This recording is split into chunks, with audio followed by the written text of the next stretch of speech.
오늘 말씀 보도록 하시죠. 야고보서 마지막 시간입니다. 5장 13절로 20절의 말씀입니다. 본문을 좀 펴 놓으시고요. 함께 바로 말씀으로 들어가 보도록 하겠습니다. 야고보서 5장 오늘 마지막입니다. 13절로 20절까지의 말씀입니다.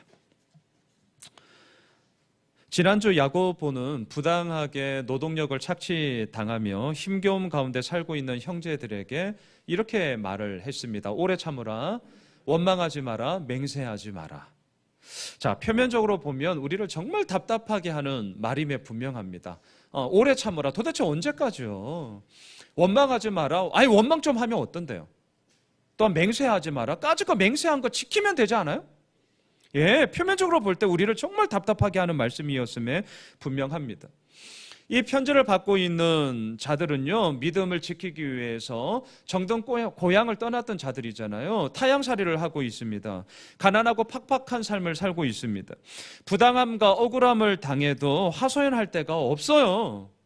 그러한 자들에게 이 정도의 현실의 어려움이 있으면 오래 참으라 이런 말보다, 원망하지 마라 이런 말보다, 맹세하지 마라 이런 말보다는 오히려 부당함에 저항해라. 야, 억울하면 토로해. 야, 그렇게 원망스러우면 좀 원망 좀 해. 이게 더 속 시원합니다, 사실.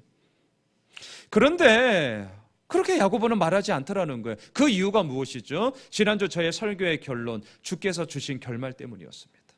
주님께서 주신 결말. 자, 주님께서 주신 결말이 무엇이었습니까?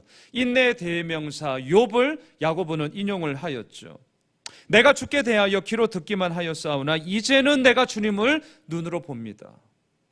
본인이 만들어가는 그저 그런 결말이 아니라 하나님께서 주신 결말로 말미암아 그 무엇과도 바꿀 수 없고 그 무엇과도 비교할 수 없는 하나님의 행하심을 보게 될 것이라는 그 주님께서 주신 결말. 이거 야고보에게 진짜였어요. 이 진리는 야고보에게 있어서 흔들림 없는 분명한 믿음의 진리였습니다. 그렇기 때문에 지난주 우리가 보았던 11절에서 야고보는 이렇게 외쳤습니다. 11절을 보세요. 주께서 주신 결말을 보라. 주는 가장 자비하시고 주는 가장 긍휼히 여기시는 분이시다. 자, 그러면서 이제 야고보는 그의 편지를 마무리합니다. 여러분, 오늘 본문을 보시면 11절로 18절까지를 쭉 보시면 매 구절마다 빠짐없이 반복되는 하나의 단어가 있습니다. 기도라는 단어예요. 총 6번 13절로부터 18절까지 계속 기도라는 단어가 매 구절마다 다 나와요. 자, 한번 생각해 보셔야 합니다. 왜 야고보는 자신의 편지를 이제 마무리를 이렇게 해가면서 매 구절마다 기도 무려 6번이나 기도라는 단어를 반복하면서 쓰고 있을까? 이런 걸 생각하셔야 돼요. 자, 이유가 뭐냐고요? 그것은요, 이것입니다. 야고보에게 있어서 기도란 주님께서 주신 결말을 자신의 삶 가운데 확정하는 믿음의 고백이었기 때문이에요. 야고보에게 있어서 기도란 주님께서 주신 결말을 오늘도 내 삶 가운데 선포하며 그 가운데서 나아가는 하나님과의 친밀한 사귐이었기 때문입니다. 그래서 기도를 빼놓을 수가 없는 거예요. 주께서 주신 결말을 지난주 그렇게 외치면서 그 결말이 내 삶 가운데 진짜가 되고 실제가 되고 확정이 되는 수단이 뭐냐? 기도라는 거예요. 예, 너무나 분명하게 야고보는 그 분명한 믿음을 가지고 지금 기도로 편지를 마무리하고 있습니다. 13절을 보십시오. 너희 중에 고난당하는 자가 있느냐? 그는 기도할 것이요. 즐거워하는 자가 있느냐? 그는 찬송할 것이다. 고난과 즐거움이라는 양극단의 상황을 딱 예로 들고 있어요. 자, 고난, 즐거움, 양극단의 상황이죠. 여러분, 이 양극단의 상황을 설정하고 기도해라, 찬송해라 이 말은요, 이 양극단의 상황에서만 기도하고 찬송하라 이 말이 아니에요. 이 말은 무슨 말이냐면 양극단, 고난, 즐거움에서도 기도하고 찬송할 줄 안다면 우리가 살아가는 평상시의 삶 가운데서도 어떻게 하라는 거예요? 기도하고 찬송해야 되는 거 아니냐라는 너무나도 당연한 얘기를 지금 야고보는 하고 있는 것이죠. 고난당하는 자가 있느냐? 그는 기도할 것이요. 자, 예수를 믿고 있는 우리가 이 구절을 볼 때는 너무나 당연한 말처럼 보이죠. 당연하지 않아요? 고난당하는 자가 있느냐? 그는 기도할 것이요. 고난을 당하면, 어려움을 당하면 당연히 기도해야 되는 거 아니야? 예수 믿는 우리들은요, 이 구절을 볼 때 이렇게 그냥 생각이 들어요. 자, 그런데 잘 우리의 삶을 한번 들여다보십시오. 이건 우리의 생각의 이야기고요. 우리의 몸의 이야기가 결국은 우리의 진실입니다. 결국 우리의 몸의 이야기예요. 막상 우리의 몸이 극심한 고난 가운데 딱 처하게 되면 기도한다는 것이 지금 우리의 생각만큼 쉽지 않습니다. 어쩌면 이 자리에 그 경험을 했던 분들이 계실 거예요. 더 제가 그냥 정확하게 얘기할까요? 기도가 안 될 거예요. 너무 극심한 상황 가운데 딱 처하게 되면 기도가 안 나와요. 왠 줄 아십니까? 그렇게 힘들고 어려움이 다가오기 전까지 우리 나름대로 다 기도했거든요. 아니, 기도 안 하는 자가 누가 있냐고. 적어도 예수를 믿는 자면. 그렇게 힘듦과 어려움이 다가오기 전까지요, 우리는 날마다 기도하며 주님의 은혜를 구했음이 분명해요. 근데 그렇게 기도했음에도 불구하고 지금 이 상황이 됐어. 극심한 고난에 빠졌어. 그럴 때 우리의 마음에 우리 솔직히 무슨 생각이 드셔요? 나 그때에도 기도했는데? 근데 새로운 게 뭐 없었는데? 그때에도 그렇게 기도했는데도 뭐 새로운 게 없었는데 지금 완들 내가 뭐 기도한다고 뭐 달라질 게 뭐 있어? 우리 이런 마음 들어요. 소위 기도의 좌절감이 들죠. 기도하면 뭐 하냐는 거예요. 우리 제자반에서 나눴던 내용 가운데 이거였거든. 회개에 있는데 회개하면 뭐 하냐는 거예요. 회개의 좌절감, 기도의 좌절감. 우리 이거 잘 아시잖아요. 기도하면 뭐 하냐는 거죠. 그래서 그 기도의 좌절감이 우리를 다시금 기도의 자리로 가지 못하게 만듭니다. 대신에 뭐가 나오죠? 원망. 원망 나오잖아요. 대신에 뭐가 나옵니까? 불평, 불만. 더 나아가서 뭐가 나옵니까? 믿어도 별 수 없네.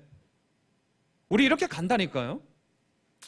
야고보는 우리의 이러한 모습을 몰랐을까요? 아니요. 너무나 잘 알고 있었습니다. 오늘 이 구절이 그냥 나오는 게 아니에요. 그래서 말하는 거죠. 고난 당하는 자 있니? 기도해야 돼. 말씀을 묵상하는데요, 저는 야고보의 이 말이 너무나 담백해서 좋았습니다. 화려한 수식어가 없어서 너무 좋았어요. 일장 연설이 아니어서 너무 좋았습니다. 정말 담담하게 말합니다. 고난 당하는 자 있니? 기도해라. 야고보의 이 말은 그냥 입으로 하는 말이 아니라 야고보의 이 말은 자신이 그렇게 살아왔던 자신의 삶의 이야기, 몸으로 말하는 이야기였습니다. 여러분, 야고보의 별명이 있다는 거 아셔요? 야고보의 별명 낙타무릎이에요. 낙타무릎. 아마 들어보셨을 겁니다. 낙타의 무릎을 보면 어떻습니까? 낙타가 앉았다가 일어설 때 워낙 다리가 길고 구조상 어떻게 합니까? 그의 무릎을 이렇게 지지대로 삼아서 한번 지지하고 그 다음에 일어나는 그 버릇 때문에 낙타 무릎을 보시면 굳은 살이요 아주 베겨져 있습니다. 오늘 아마 네이버 한번 검색해 보세요. 낙타 무릎 하면 살이 딱 떠요. 자, 이것처럼 야고보 역시 무릎을 꿇고 하나님과 대면하는, 하나님과 친밀한 사귐을 가지고 있는 그 기도의 시간이 너무너무 많았어요. 항상 있었어요. 그래서 주변 사람들이 그러한 야고보를 보면서 얘기합니다. 낙타 무릎이야. 기도의 사람이야. 고난 당하는 자가 있느냐? 그는 기도할 것이요. 이 말이 그냥 나오는 말이 아닙니다. 야고보는 본인의 말처럼 자기가 그렇게 살아왔어요. 자기도 예루살렘 교회를 지키면서 핍박과 박해의 근원지가 어딥니까? 예루살렘이라는 사실을 잊지 마십시오. 저처럼요, 그냥 이 자유함 가운데 종교의 자유가 있는 이 대한민국 땅에서 목회하는 목사가 아니에요. 탄압과 박해를 받고 있는 그 근원지인 예루살렘 한가운데서 그 교회를 지키면서 나아가고 있는 야고보였다는 사실을 잊지 마십시오. 피눈물 나는 얘기죠. 고난 당하는 자가 있느냐? 기도해라. 왜? 자기가 그 기도가 아니면 살아갈 수 없기 때문에. 코로나19로 인하여서 어려움을 당하고 있느냐? 기도해라. 정말 기도해야 되죠. 근데 우리는 말로만, 생각으로만 돌린다는 거예요. 막상 극심한 고난에 딱 처하면 기도가 안 나오고 원망이 나온다니까요. 기도가 안 나오고 불평과 불만이 나오는 거죠. 믿어도 별 수 없네, 이렇게 가면 안 된다는 거죠. 여러분, 고난 당하고 있습니까? 정말 기도합시다. 진짜 기도합시다. 또한 13절 보십시오. 고난과 반대되는 상황이 나옵니다. 즐거워하는 자 있느냐? 찬송할지니라. 우리 이런 말 되게 쉽게 보이시죠? 즐거워하는 자 찬송해라. 즐거운 일이 있는데 찬송 안 할 게 뭐가 있어? 적어도 예수를 믿고 있다면 즐겁고 기쁠 때 찬송할 수 있는 거 쉬운 거 아닌가? 이런 생각이 들어요. 예, 즐거운 일이 생겼습니다. 편안하고 풍성한 일이 생겼습니다. 그럴 때에 정말 하나님께 감사하고 하나님을 찬양하고 하나님을 송축합니까? 그렇다면 너무나 감사한 거죠.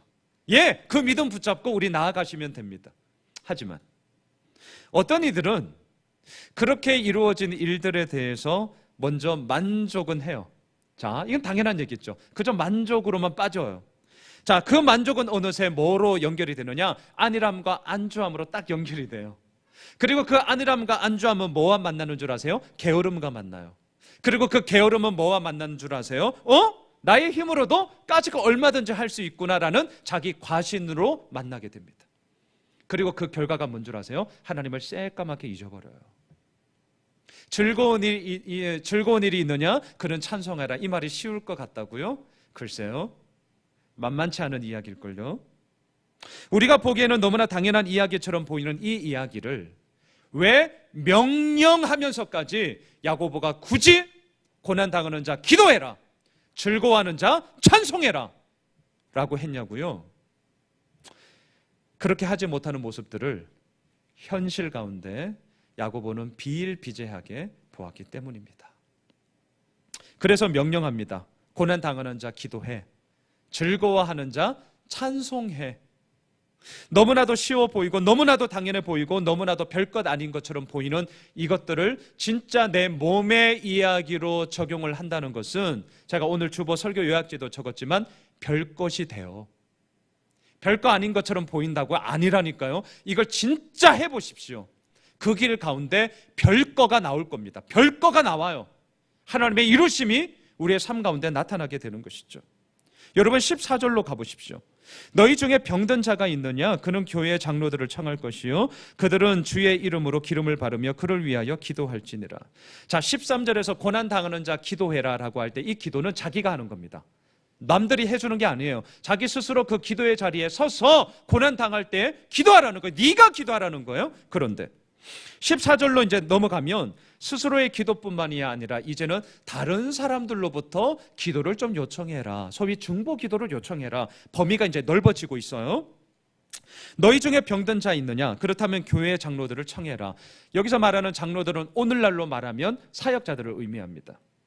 자, 그 사역자들은 또한 그 기도 부탁을 받았을 때 어떻게 해요?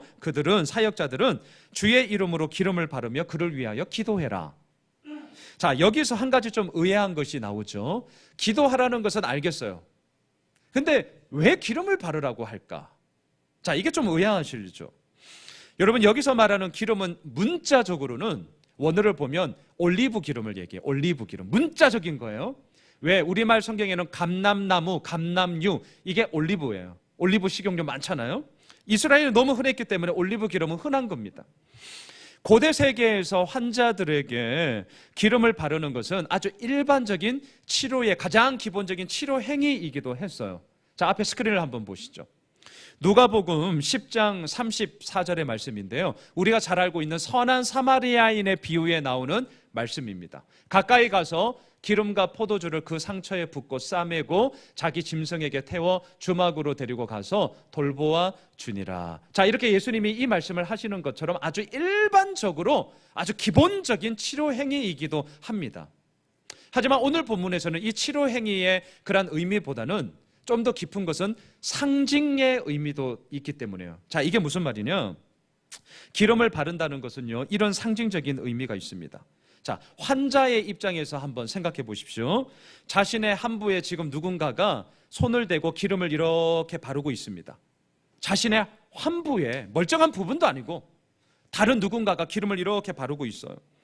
자, 그 기름을 발라줄 때에 자신은 이제 이렇게 당하고 있는 거죠. 그 기름을 바름을 당할 때에 자신의 아픔에 대한 그 사람의 관심, 그 사람의 돌봄, 그 케어가 그 시간 이 환우 가운데는 몸의 이야기로 직접 경험하게 되는 너무너무 소중한 시간이 되는 것이죠.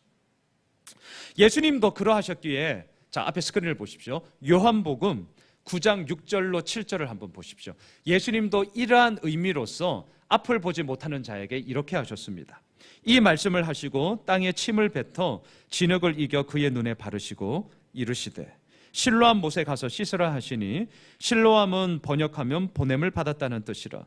이에 가서 씻고 밝은 눈으로 왔더라. 우리가 잘 알고 있는 말씀인데 되게 의아해 여기는 본문 가운데 하나죠. 많은 분들이 이 본문을 보면서 아마 이 자리에 계신 우리 성도님들도 질문하게 될 거예요. 아니, 예수님은 그냥 네 눈이 나았어, 너 깨끗하게 될 거야, 너 볼 거야, 말씀 한마디로도 얼마든지 행하실 수 있는 분인데 왜 더럽게 시리 이런 더러운 짓을 하느냐. 이거 당연히 질문되는 부분 아닙니까? 땅에 확 침을 뱉어요. 그리고 뱉은 침을, 진흙을 이렇게 이겨서 그 환우의 병든 눈에 지금 바르고 계셔. 그리고 실로암 못에 가라는 거예요. 왜 예수님이 이렇게 하셨냐는 거죠. 예수님의 침에 무슨 아주 탁월한 요령이 있어서 아니에요. 이건 역시 상징적인 의미예요. 자, 그 상징이 무엇입니까? 그 사람에 대한 특별한 관심, 말이 아니라 그 체온과 체온이 만남으로 인하여서 너는 혼자가 아니야, 지금 이 시간 내가 너와 함께 하고 있다 라는 이 사실을 직접 몸으로 체감하도록 하기 위한 예수님의 의도적인 행위였음을 보게 되는 것이죠. 어쩌면 이 산후는요, 이 앞을 보지 못하는 사람은 지금까지 살아오면서 다른 사람이 자신이 이 앞을 보지 못하는 눈을 다른 사람이 만져본 적이 어쩌면 한 번도 없었을지도 모릅니다. 우리 그럴 수 있잖아요. 우리는 뭐 건강하니까. 하지만 환자들, 물론 뭐 의사 선생님, 간호사 선생님들 일이니까 그렇게 하는 것이지만 우리가 그 사람의 눈을 이렇게 만진다? 그러기가 어렵거든요. 다른 사람이 자신의 눈을 만졌을 때에 그 느낌이 어떠한지를 어쩌면 이 사람은 생애 처음으로 느꼈을지도 모릅니다. 한번 상상해 보십시오. 앞을 보지 못합니다. 자신의 그 상한 눈을 지금 예수님이 이렇게 만지고 계셔요. 그 예수님의 이 손바닥에 느껴지는 그 체온이 지금 이 환우의 눈 속에 경험이 되어지는 거죠. 이 사람은요, 거부하지 않았습니다. 우리는 제3자니까 아우 더러워, 아우 비위생적이야. 그거 우리가 여서 그래요. 우리 얘기가 아니어서 그렇다니까요. 우리 얘기가 돼보십시오. 내 새끼 얘기가 돼보시라고요. 우리는 성경을 읽을 때 정말 이 본문 안으로 정말 들어가셔야 돼요. 이게 내 얘기예요, 내 얘기. 예수님께서요, 내 이 보지 못하는 눈을 이렇게 만지고 계셔요. 그거 지금 빨리 상상해 보세요. 내 손으로 내 뺨을 이렇게 한번 만져보세요. 이 체온이, 예수님의 그 체온이 지금 나에게 경험이 되는 거죠. 그럴 때 어땠을까요? 저는 이런 마음이 들던데요. 이 사람이 앞을 보지 못하면서 그동안 살아왔을 때에 사람들로부터 얼마나 냉담함을 당했을까요? 얼마나 무시를 당했을까요? 얼마나 멸시를 당했을까요? 그도 이러한 마음의 생채계와 아픔으로 인하여서 세상에 대해서 문을 딱 닫고 아주 냉담함으로 살았을 것입니다. 왜? 사람들의 반응이 그러하니까. 그러했던 이 사람의 마음 가운데 예수님의 이 손길의 체온이 느껴지자 어쩌면 그 냉담했던 마음이 조금씩 눈 녹듯 녹아졌을 겁니다. 정말 자기 마음 가운데 메마르고 건조했음이 마치 비가 오듯이, 오늘도 이렇게 비가 오듯이 그 빗물로 인하여서 다 그 메마름들이 해갈되었을지도 모르겠습니다. 자, 오늘 본문으로 오셔서 오늘 본문이 바로 그러한 의미입니다. 왜 기름을 바르라고 하냐고요? 기름에 뭐 아주 탁월한 효과가 있어서 그런 것이 아니고 상징적인 의미입니다. 그 환자들을 위해서 기도를 하는데 그 모든 마음이 당신과 함께 하고 있습니다. 당신 혼자가 아니라 내가 그 아픔 가운데 함께 하고 있습니다라는 것을 체감하기 위한 그러한 표현의 수단으로서, 소통의 수단으로서 지금 기름을 바르라라는 말을 하고 있다는 것을 우리는 아셔야 합니다. 자, 그러면서 야고보는 이 병든 자를 위하여 기도할 때 우리가 가져야 할 태도가 무엇인지를 말합니다. 오늘 본문 15절을 보십시오. 믿음의 기도는 병든 자를 구원하리니 주께서 그를 일으키시리라. 혹시 죄를 범하였을지라도 사하심을 받으리라. 방금 우리가 읽은 이 15절은 세 부분으로 나누셔야 돼요. 세 부분으로. 자, 첫 번째, 믿음의 기도는 병든 자를 구원하리니, 여기서 딱 끊으셔야 돼요. 우선 끊으셔야 돼요. 다시요. 믿음의 기도는 병든 자를 구원하리니, 여기서 끊으셔요. 자, 질병으로 인하여 아픈 분들을 위하여 우리가 기도할 때가 있죠. 지금도 우리 믿음의 가족들 가운데 환우들을 위해서 기도하고 있습니다. 자, 바로 그때 우리가 반드시 가져야 할 믿음이 뭐냐고요? 지금 15절 우리가 첫 번째 읽었어요. 우리가 치유와 회복을 위하여 기도할 때에 이 기도는 병든 자를 구원한다 라는 이 믿음을 반드시 가지고 기도하라는 거예요. 기도는 병든 자를 구원하리니 라는 이 믿음을 가지고 기도하라는 의미에서 지금 야고보가 15절에서 이렇게 얘기하죠. 믿음의 기도는, 자, 이 수식어가 병든 자를 위해서 우리가 해야 될 몫이 있습니다. 우리가 치유와 회복을 위해 기도할 때 반드시 하나님이 구원하셔. 이 믿음의 기도를 가지고 우리가 기도해야 돼요. 자, 근데 두 번째, 그 다음 문장을 보세요. 주께서 그를 일으키시리라. 자, 이처럼 우리가 믿음의 기도를 했어요. 그런데 이게 웬일입니까? 아픈 분이 낫지를 않아. 자, 이것 지금 우리의 실제적인 이야기예요. 저도 목회자로서 얼마나 많은 기도 부탁을 받겠어요. 그동안 20여 년 사역하면서요, 저 엄청나게 기도했어요. 근데 어떤 분은 안 나왔어요. 심지어 어떤 분은 돌아가시기도 했어요. 자, 그 얘기를 들었어요. 목사가. 제가 제 마음이 어떻겠어요? 무겁죠. 이게 뭐지? 나는 분명히 하나님께서 구원하실 거야. 저 진짜 믿고 저 기도합니다. 근데 결과론적으로 얘기할 때 들려오는 소식이 점점 상태가 안 좋아진다고 해요. 그럴 때 자, 우리의 마음이 이제 어떻게 됩니까? 저 예전에 이런 소식을 들었어요. 제 마음이 어떻게 되는 줄 아세요? 내 믿음이 너무 부족한가? 아마 지금 성도님들 그런 경험들이, 내 믿음이 너무 부족한가? 더 노골적인 얘기. 내 목사인데 내 영빨이 이거밖에 안 되나? 그런 마음 듭니다. 내 영빨이 이거밖에 안 되나? 자, 그런데 제가 왜 이 구절을 끊어서 읽으라고 했는지 이유가 이제 여기에서 나와요. 잘 보셔야 돼요. 자, 우리는 병든 자를 위하여서 치유와 회복, 이 기도는 구원하리니 라는 이 구절을 믿고 우리가 해야 될 몫으로서 기도하셔야 돼요. 반드시 그 기도를 하셔야 돼요. 이게 믿음의 기도예요. 그런데 우리의 이러한 믿음의 기도에 대해 잘 보세요. 그렇게 할지 말지 소위 컨펌을 하는 최종 결정권자는 누구예요? 주님이세요. 제가 그래서 이 문장을 끊어서 읽으라고 한 이유가 여기에 있습니다. 이 야고보가 기도에 대한 결정권의 주체가 누구인지를 분명하게 얘기하죠. 주께서 그를 일으키시리라. 주께서예요. 주께서. 우리가 이 부분에 대해서 분명함을 가지지 못하면 제가 앞서 말했던 내 영빨이 별거 아니구나. 내 목회할 수 있나? 목회자로서 많은 성령의 은사가 있겠지만 제가 저때도 얘기했잖아요. 무슨 은사가 가장 참 좋겠다는 이 말이 참 되게 노골적이네요. 여하튼 뭐가 가장 좋을까요? 목회하는 데 있어서 신유의 은사. 왜 내가 막 기도하면 막 나? 예수호면실교회 지금 뭐 난리 났겠죠. 주여 신유의 은사를 주십시오. 근데 그 신유의 은사를 원하는 이유가 저는 아직 멀어가지고 이런 노골적인 이유 때문에 주님이 안 주시는 것 같아요. 교회 뭐 성장해서 뭐 하려고요? 자, 여하튼 지금 삼천포에 빠졌습니다. 주께서 그를 일으키시리라. 결정권이 주님께 있어요. 주님께. 우리의 기도가 병든 자를 일으키는 게 아니에요. 우리 엄밀하게 제대로 하셔야 됩니다. 우리의 기도가 병든 자를 일으키는 게 아닙니다. 우리의 선포가 병든 자를 낫게 하는 게 아닙니다. 일으키고 치유하고 회복해 하시는 분은 오직 한 분 하나님이신 줄 믿습니다. 주께서 그를 일으키시리라. 이거 우리가 분명하게 믿음의 기준을 가지고 가셔야 돼요. 그래야 흔들리지 않습니다. 흔들리더라도 다시금 제자리로 딱 설 수 있어요.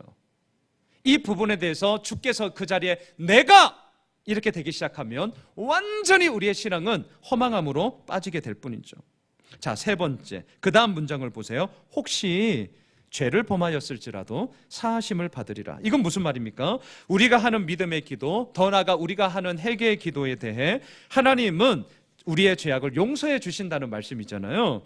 그런데 이 부분은 여기서만 끝나시면 안 돼요. 자, 16절로 가세요. 반드시 16절과 연결하셔야 돼요.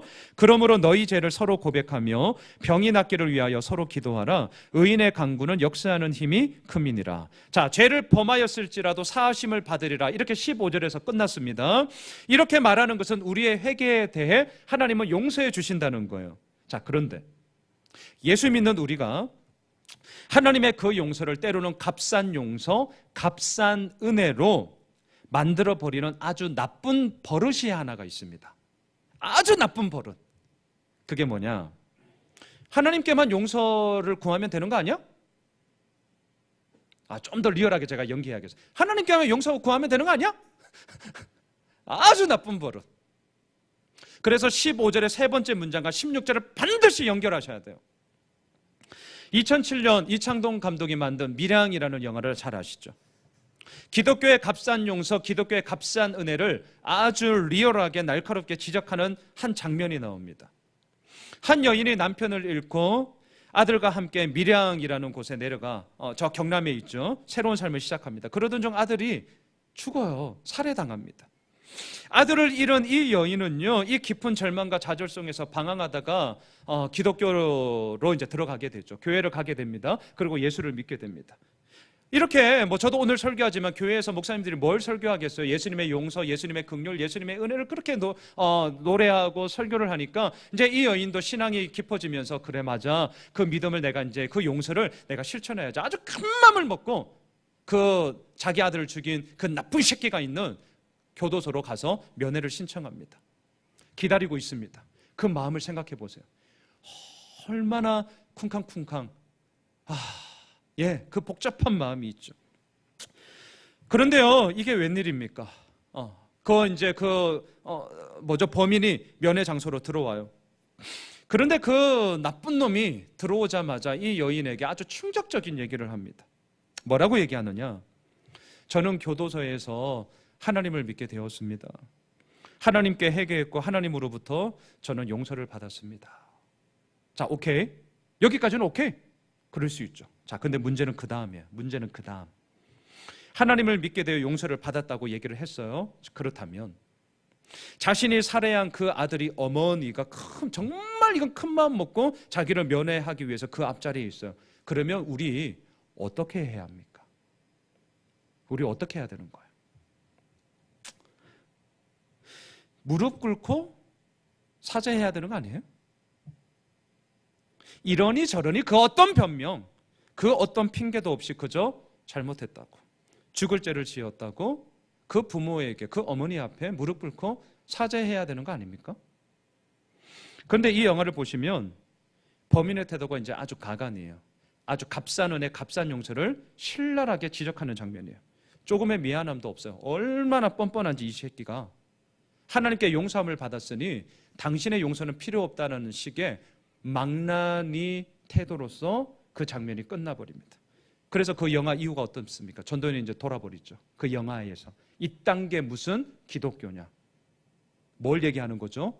값싼 용서, 값싼 은혜를 아주 신랄하게 꼬집고 있는 영화입니다. 이거 우리가 진짜 깊게 들어야 됩니다. 여러분, 하나님의 그 은혜가, 하나님의 그 긍휼하심이 나에게 진짜가 되었다면, 하나님으로부터 받은 용서가 진짜였다면 그 부모 앞에 무릎 납작 엎드리고 죽을 죄를 지었다고 다른 얘기할 것도 없어요. 용서를 구해야죠. 오늘 보면 16절이 그 얘기입니다. 네가 하나님으로부터 용서를 받았니? 15절에서 그렇게 얘기하죠. 제사함을 받았니? 그러면 너희 죄를 서로 고백해라.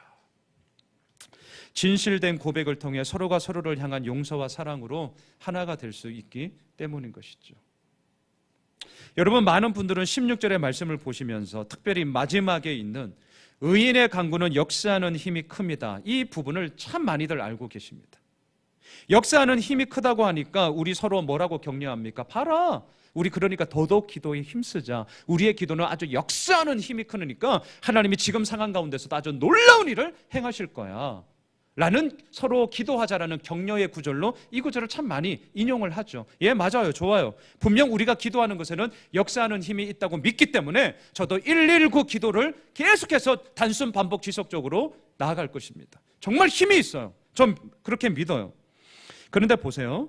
역사하는 힘이 큼이니라, 이러한 결론을 우리가 다 원하지만 우리가 성경을 읽을 때 반드시 보셔야 될 거, 이 결론이 나오기까지 그 출발점이 어디에 있는지를 잘 보셔야 돼요. 그 출발점이 어디에 있습니까? 의인의 간구예요. 죄인의 간구가 아닙니다. 그저 그런 사람의 간구가 아니에요. 자기 욕심 챙기기 위해서 하는 간구가 아니라고요. 누구의 간구예요? 의인의 간구. 의인이 누군데요? 지금 야고보가 말하는 의인은 15절 믿음의 기도를 하는 사람이었습니다.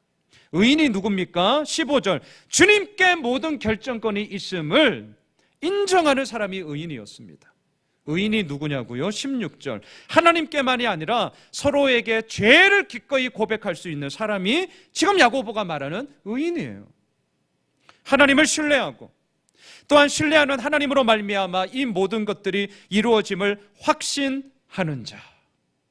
이 사람이 바로 의인이요, 그 의인이 하는 기도 가운데 하나님의 역사하심이 크다라는 사실들을 지금 우리에게 말하고 있습니다. 여러분, 근데 지금 이런 말들을 이제 들으셨어요. 이런 설교를 지금 들으셨어요. 그러면 지금 우리들의 마음속에 어떤 마음이 듭니까? 아, 맞아, 그 의인이 바로 나야! 라고 든다면 참 좋겠는데 우리의 마음속에는 아우 주님, 나랑은 너무 거리가 멀어요, 이렇게 되는 경우가 많아요. 이렇게 돼. 그 의인이 바로 접니다. 하나님 너무 감사합니다. 이 고백보다 하나님, 저 몸부림치면서 애를 쓰는데요, 지금 이런 설교를 들으면서 이 본문을 보면서 그 의인의 자리에 제가 아직은 서지 못할 것 같아요. 하나님 너무 그래요. 이런 마음이 들 거예요. 야고보가 이런 우리의 마음을 너무 잘 알고 있었습니다. 그래서 17절 18절을 보세요. 오늘 보면 17, 18절, 엘리야는 우리와 성정이 같은 사람이로되 그가 비가 오지 않기를 간절히 기도한 적 3년 6개월 동안 땅에 비가 오지 아니하고 다시 기도하니 하늘이 비를 주고 땅이 열매를 맺었느니라. 갑자기 엘리야를 얘기를 해요. 엘리야 얘기를. 왜 엘리야 얘기를 할까요? 엘리야에 대해서 가장 먼저 언급하는 것이 뭡니까? 17절, 우리와 성정이 같은 사람이다. 성정이라는 말은 본능이라는 말입니다. 우리와 똑같은 본능을 가지고 있는 사람이다. 왜 야고보가 지금 이 엘리야 얘기를 하면서 엘리야 얘기 가운데 얼마나 많은 스토리가 있습니까? 그 가운데 가장 먼저 하는 말, 그 사람은 우리와 본능이 똑같은 사람이야. 왜 이야기를 하겠냐고요. 쫄지 말라고. 지금 이 말씀을 듣고 있는 우리들에게 쫄지 말라고. 의인의 간구는 역사하는 힘이 크다라고 할 때 우리가 아멘 하지만 한편으로는 나는 아직 의인이 아닌데, 나는 아직 의인이랑은 너무 거리가 먼데, 나는 아직 죄인인데 나랑은 상관이 없구나 라고 하지 말라는 거예요. 이해되십니까? 그러지 말라는 거예요. 쫄지 말라는 거예요.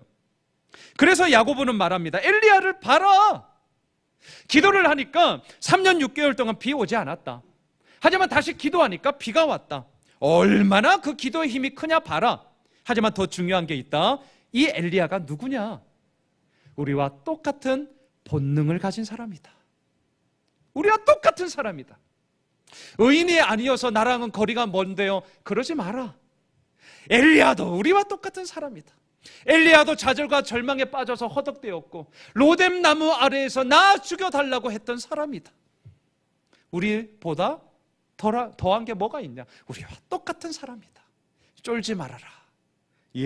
그 이야기를 하려고 지금 엘리야를 예로 들고 있는 것이죠. 여러분, 우리 역시 얼마든지 하나님 앞에서 하나님의 인도하심 가운데 하나님의 사람으로서 행할 수 있습니다. 그 얘기를 지금 야고보는 하고 있습니다. 말씀을 정리하겠습니다. 4월부터 시작한 야고보서 강해를 오늘로 마칩니다.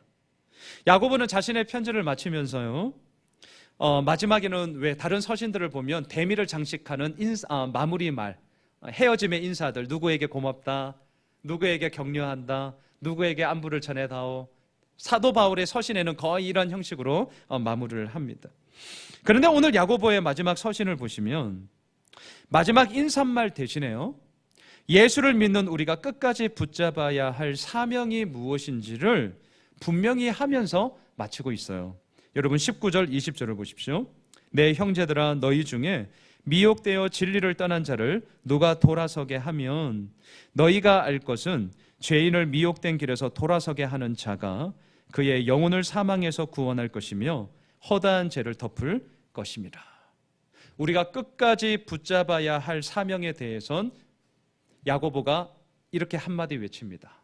돌아서게 하는 자로 살아라. 그래서 제가 오늘 설교의 제목을 돌아서게 하는 자로 정했습니다. 우리의 사명이 무엇이냐고요? 잊지 마십시오. 돌아서게 하는 자로 사는 것입니다. 진리의 길을 떠나 방황하는 자들이 있습니다. 미혹된 길에서 어디로 갈지 몰라 헤매이는 자들이 여전히 있습니다. 그러한 자들을 향해 우리가 누구로 서 있냐고요? 돌아서게 하는 자로 서 있어야 한다는 것이죠. 세상의 쾌락과 즐거움에서 돌이켜 예수 그리스도의 섬김과 사랑으로 나아가는 것입니다. 나만의 아니와 안주함에서 돌이켜 예수 그리스도의 헌신과 희생으로 나아가는 것입니다. 바로 그때 자신의 생명을 내어주심으로 죄인인 우리를 미혹된 길에서 돌아서게 하신 예수 그리스도가요, 이렇게 두 팔을 벌리고 우리를 기다리고 계셨음을 보게 될 것입니다. 사랑하는 예수 호메실 가족 여러분, 오늘 야고보서 강해를 마칩니다. 잊지 마십시오. 돌아서게 하는 자로 우리가 서 있으면 됩니다. 그 길에 고난이 있다고요? 기도합시다. 그 길에 즐거움과 기쁨과 감사함이 있다고요? 우리 찬송합시다. 예, 기도와 찬송을 통하여서 돌아서게 하는 자의 길을 우리가 오늘도 걸어갑시다. 만만치 않을 거예요. 돌아서게 하는 자가 쉽지 않습니다. 하지만 그러하기에 우리는 오늘도 하나님의 은혜 가운데 주의 능력을 구하며 서 있는 것이죠. 바라기는 돌아서게 하는 자, 이게 우리가 오늘도 걸어가야 할 길입니다. 돌아서게 하는 교회, 이것이 바로 예수 호메실 교회가 이 호메실 지역에 있는 이유입니다. 바라기는 나의 생명을 깨뜨림으로 우리를 돌아서게 하신 예수 그리스도의 그 길을 따라 우리가 걸어갑시다. 고난이 있다고요? 기도하면 됩니다. 즐거움이 있다고요? 찬송하면 됩니다. 그리함으로 돌아서게 하는 자의 그 영광과 능력과 기쁨과 감사함이 이번 한 주간 우리의 삶을 분명하게 세워나가는 주의 은혜가 있을 줄 믿습니다.